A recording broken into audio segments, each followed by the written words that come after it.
Sifa kuu ya mbegu, ili mbegu yote ni lazima ife. Kwa nini mbegu inakufa? Mbegu ikishakufa inatoa mizizi, na ile mizizi inakamatana na ardhi, na ikishakamatana na ardhi, ile mbegu inatoa shina. Ile shina linakuwa na matawi na linazaa matunda.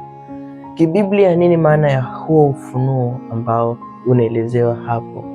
Mbegu ni neno la Mungu, na kama tunavyojua neno la Mungu ni Yesu mwenyewe. Kwa hiyo ili mbegu yote ni lazima ife. Kwa hiyo kivyovyote vile ili mlazimu Yesu Kristo afe and then afufuke kama ilivyokuwa mbegu, kwa kuwa yeye ndiye neno la Mungu.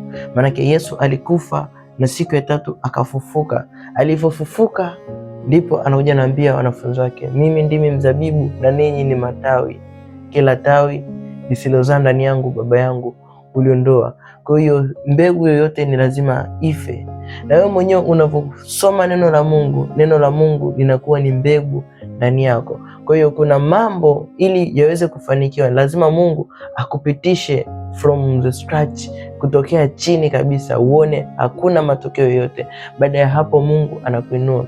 Hata katika huduma kuna ambao wanaanza kwenye huduma mpaka wanajiuliza, hivi kwenye wito nimejiita mimi au ni Mungu ameniita? Nimesikia sauti ya Mungu au sauti yangu? Ni majira ya mbegu kufa, lakini katika kufa inatengeneza mizizi. Na mizizi ni nini? Mizizi ni imani.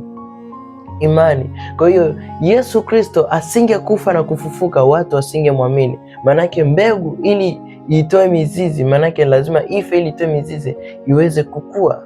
Bwana wetu Yesu Kristo asifiwe. Mungu akubariki sana wewe unaendelea kufuatilia chaneli yangu. Kuna mafunuo mengi, mafundisho mengi yanayomhusu Roho Mtakatifu. Ubarikiwe sana. Amen, amen.